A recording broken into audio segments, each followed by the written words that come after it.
Hey, what's going on, guys? Welcome back to another episode of Prepared. Let's talk about this ceasefire truce compromise that just took place. We got 4 days into it. A total of 69 hostages were released by Hamas, and a total of 150 were released on the Israeli side.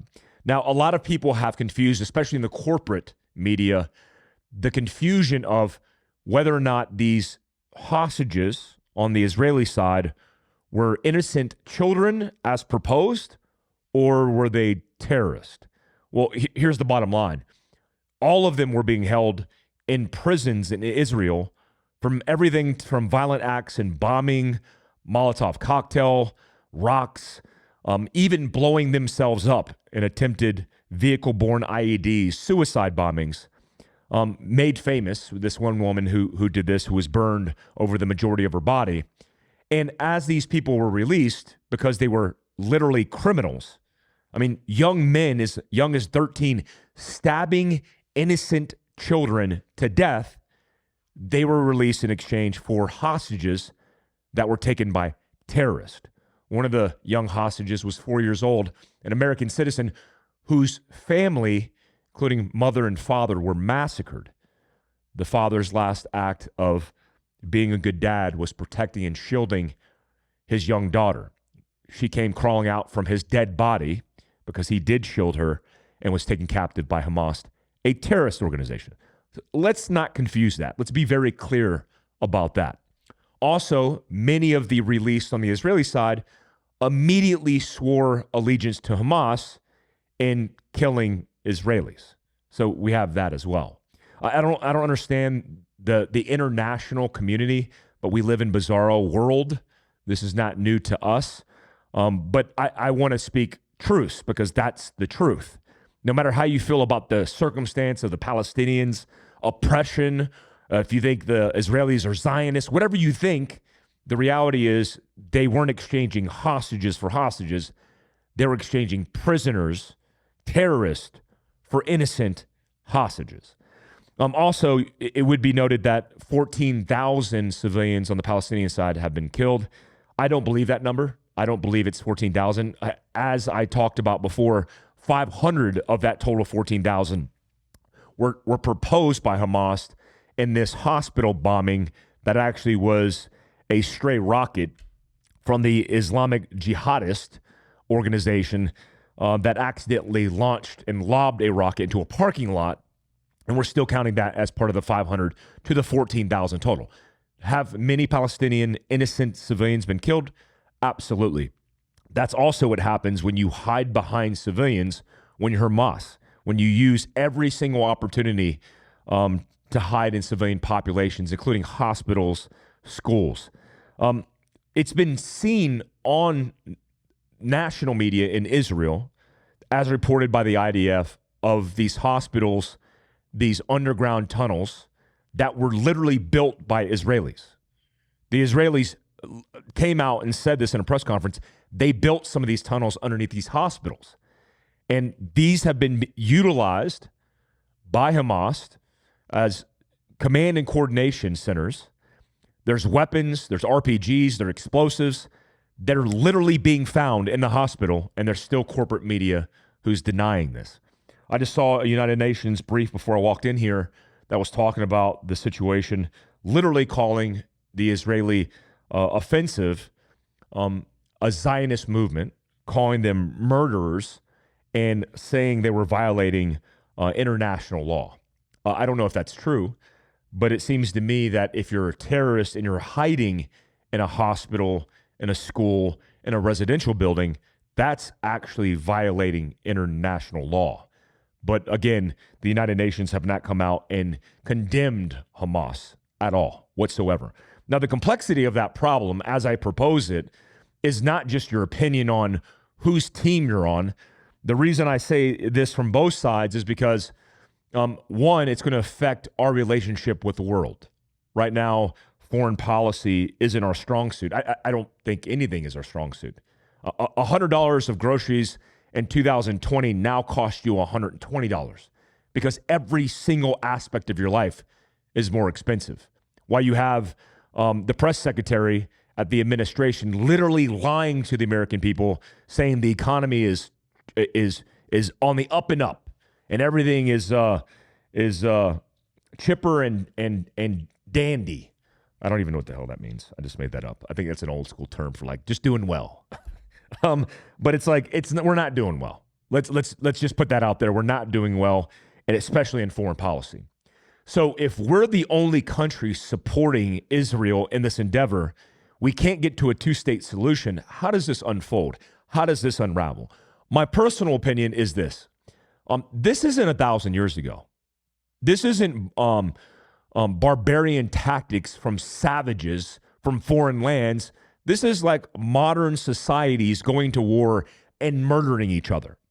Like, you got to remember, despite my experiences in war, which were many, I am not lost on the fact that we fly around vessels, these aircrafts that drop bombs on people, and that 460,000+ civilians were killed in the 20-year campaign in Afghanistan alone. So I'm not lost on this. And the older I get, the more disgusted I get with people, especially militaries, especially terrorists, because I start to see underneath the skirt of it all, and it's nothing nice. It's not what you expect. One of the things I'm not impressed by is our complete and utter disregard for human life across the globe as we get more involved, more invested in foreign wars. Have you heard anything about Ukraine in the last now 30+ days of this campaign? I mean, it's 50+ days of this campaign since October 7th. Have you heard anything about Ukraine? No, you haven't, because it's not a headline. Now, the American people have said they're not willing, as a majority, to give more money to the Ukrainians to fight this war. So how is it going to unfold? Well, it's going to unfold with compromise. I hate to say that because I don't want terrorists to win, and I don't think terrorists, in this case on Hamas, Hezbollah, the Houthis, should be on the planet Earth because they're murderers. But they have their agendas. They have what they are in their hierarchy of needs, their necessities, they have lined out, and they have demands. If we don't get to a negotiation table at all, then how does this unfold? Well, we draw a line in the sand, and you got North Korea and South Korea. You got a 1953 proposal, not for peace, but for a truce. And how did that work out for them?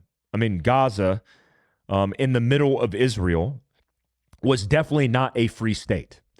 It was definitely not democracy. It was completely and utterly controlled by Israel.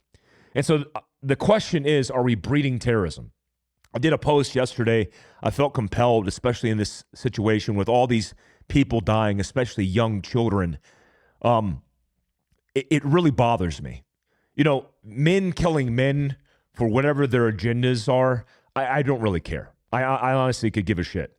But when you involve women and children, innocent women and children, I start to pay attention.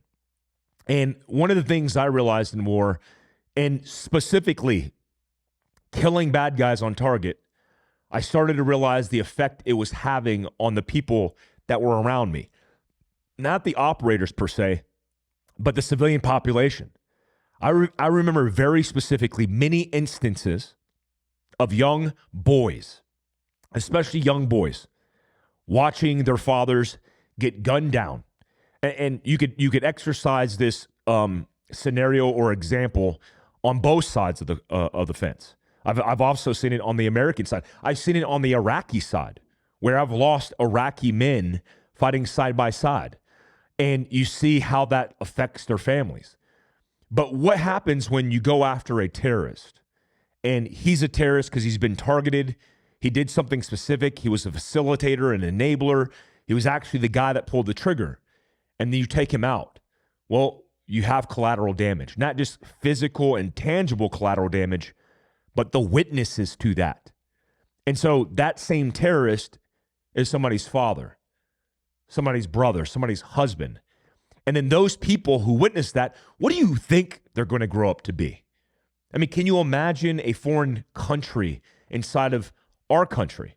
I mean, if you just put the Palestinian position in Israel, and you imagine we are surrounded in our own country, that we think is our own country, by a foreign invader that we call a foreign invader, and that which we call our country, our land, is occupied by a foreign person and telling us what we could do. Every bit of electricity, water, food, ration, freedom of movement is controlled by that foreign invader. How would you feel as an American? Well, here's I know how I'd feel. I'd be starting the most significant insurgency of American going after this foreign invader. I mean, I would rise up to the occasion because I would never settle for that. And I don't think most Americans would. It's not in our DNA. It's not in our blood. So if you take a step back and you actually put yourself in the Palestinian position and you take a step back and you realize, like, man, are we making this situation better or are we making it worse? I mean, we've built relationships with Saudi Arabia, even post September 11th, where 19 of the terrorists that came out on 9/11 were from Saudi Arabia. Osama bin Laden from Saudi Arabia. And we have one of the best relationships now with Saudi than any other country. You better believe we're staging a base of operations somewhere out of Saudi Arabia, facilitating going after terrorists across the region. We have that same relationship in Jordan. We have that same relationship in Egypt. So when we take a step back, peace, negotiations, compromise might be the best way forward. Tell me what you think in the comments below. I know this is a very volatile issue. Hey, I hate terrorists just as much as you, but like, what is our involvement in this long term? Are we going to see American boots on the ground? Is that the next step in this? I think it may, if we don't come up with some foreign policy that's going to address the actual issue, like maybe a two-state solution. And maybe we get there through compromise, but that would take a lot of great leadership. Leading off into the second part of this conversation, which is the downfall of man. What do I mean by the downfall of man?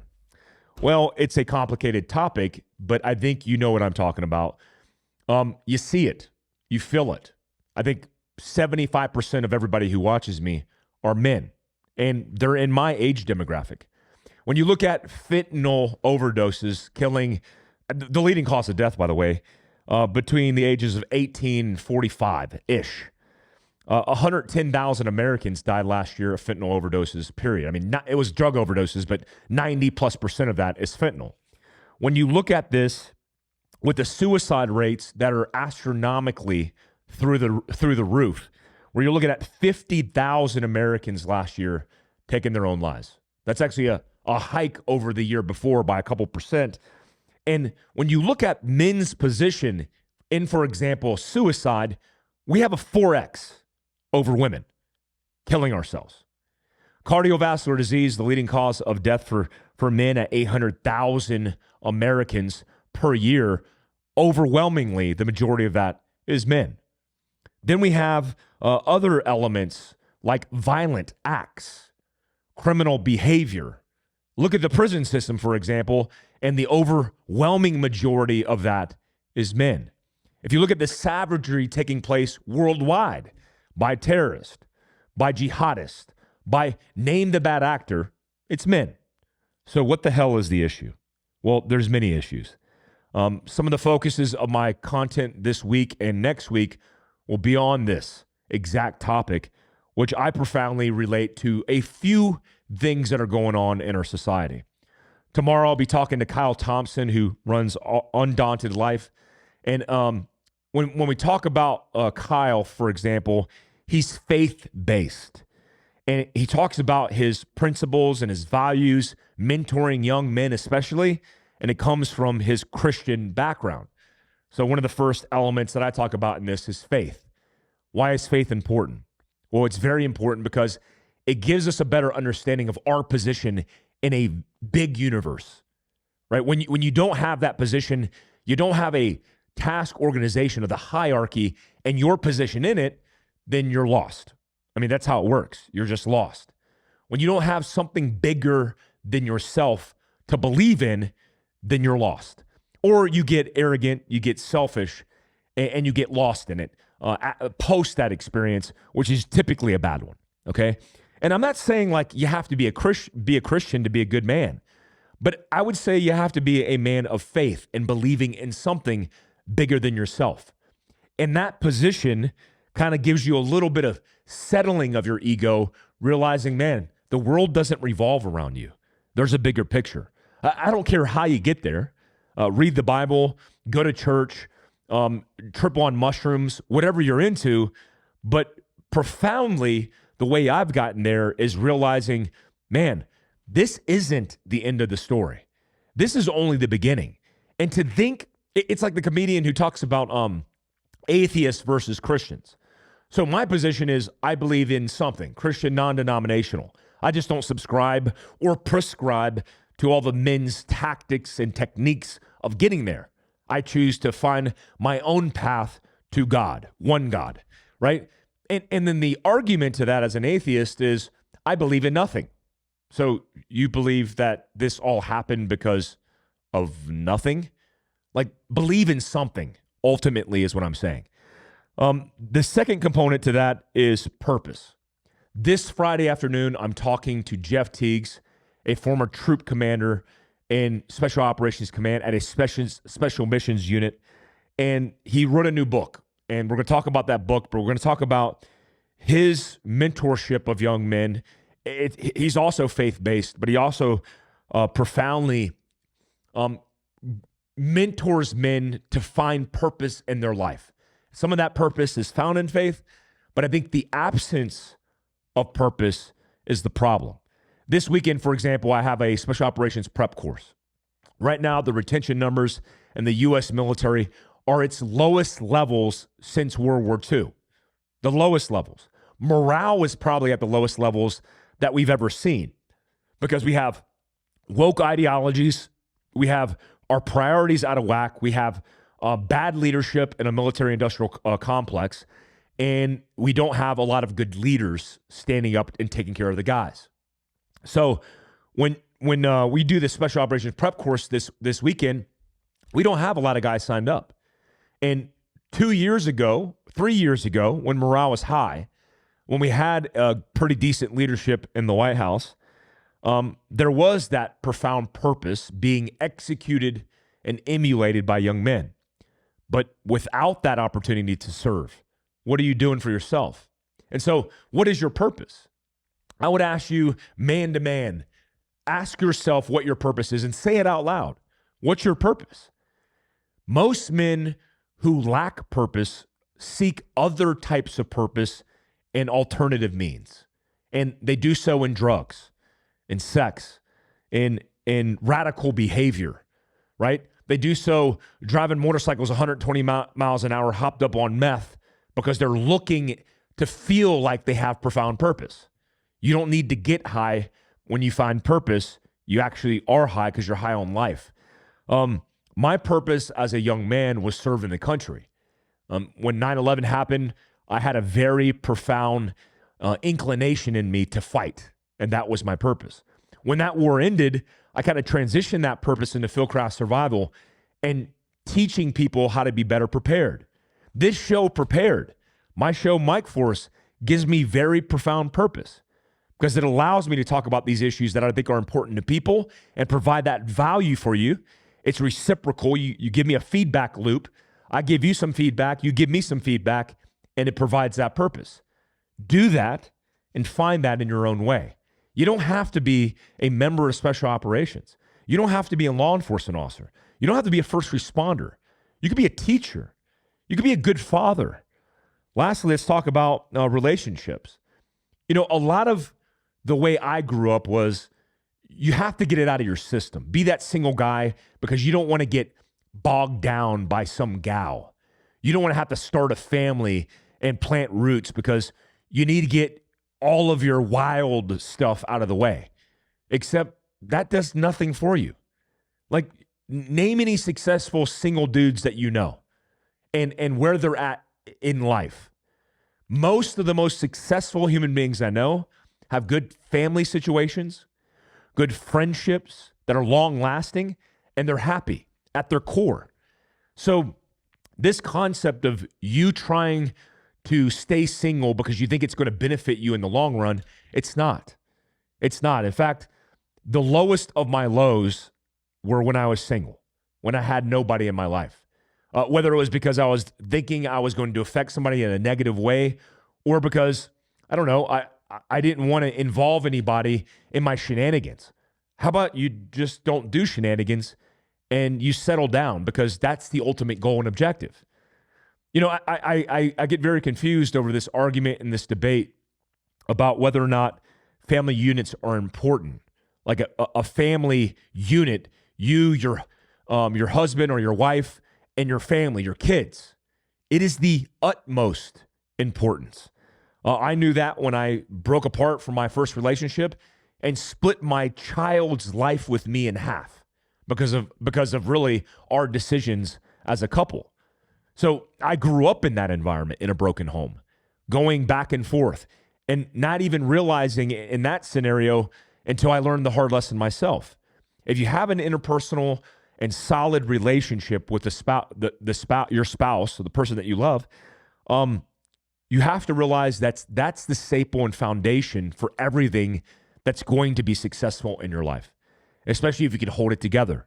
Because if you could take care of your household, if you can keep your family together through struggles, well, then everything else is easy, man. And trust me, you don't want to lose the time that you have with your children, because that time, it's very special and very fragile. You'll never get that time back. And I don't just mean relationships as far as you and your spouse, but I also mean relationships with your friends and your community. You know, I talk about this sum of five all the time. It is very important that you include in your life, even in your own influence. If you're going down the rabbit hole in comment sections on negative people's stuff, and that feeds you, you're being fed the hamburger from McDonald's. And sure, it feels good in the moment because it tastes so good, but you're going to look down one day and not be able to see your feet because you're going to have a gut on you from all that bad food. So eventually it's going to take a toll, likely in your mental health and physical health. So it's important to have positive, impactful, good human beings around you that are going to do the right thing. That sum of five is the five closest people are the culmination of who you are. And that resoundingly impacts how you are affecting your community. What are you involved in? Are you volunteering? Are you doing things at the local hospice or the local assisted living? Are you gathering Toys for Tots? Are you feeding people on Thanksgiving? Are you bringing people together at parent-teacher conferences? Are you getting involved in local politics? Are you invested and involved in your own backyard? I know you want to be the introvert, the lone wolf, hide away in your home, but that's not how this works.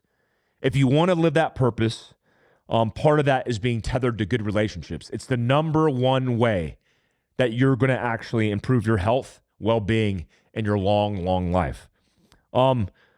We have a show with me, Evan Hafer, and Andy Stump this week on the very subject matter of men losing themselves. The downfall of man is what I'm calling it. It's very important to talk about these issues because it relates, even if you're a woman, it relates to the man that's in your household. It relates to the man that you're potentially going to date. You need to know these issues because it is a systemic issue. It's the cancer that's eating us alive, and it's one of the reasons that our country is deteriorating. I mean, the administration is a reflection of weak men, and weak men, like the saying goes, leads to hard times. Guys, November 30th, people have asked me about this, and I'm giving you the heads up. November 30th, this is dropping. Set your calendar, set your clock, and it's limited. This goes in like a minute. Please be willing to actually do the hard work for a USA-made company that's limited in supply. Trust me, if I can make 1 million of these, I would. Josh Smith's limitation is he's doing this at scale, and he's doing so in America. That's more important than having complete and utter access to an abundance of this, especially when it's made in America. November 30th, this is dropping. And last, we talked about sleep. One of the things that I always recommend if you're having sleep issues, which I've gotten a lot of feedback from friends who have taken this, is look at Wolf 21 Bed Down. The reason it's beneficial because it uses cannabinoids that are the natural cannabinoids that are inside you, activating it through CBD and CBN. Hemp-derived. This is not weed-derived, it's hemp-derived.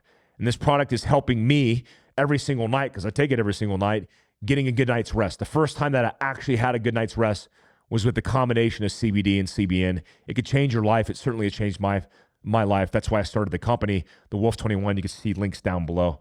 Guys, I appreciate you. It's going to be a really good week. Pray for the people of Israel. Pray for the innocents in Palestine.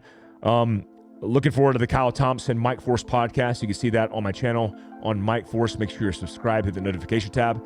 And as always, thanks for your support. Until next time. Thanks, guys.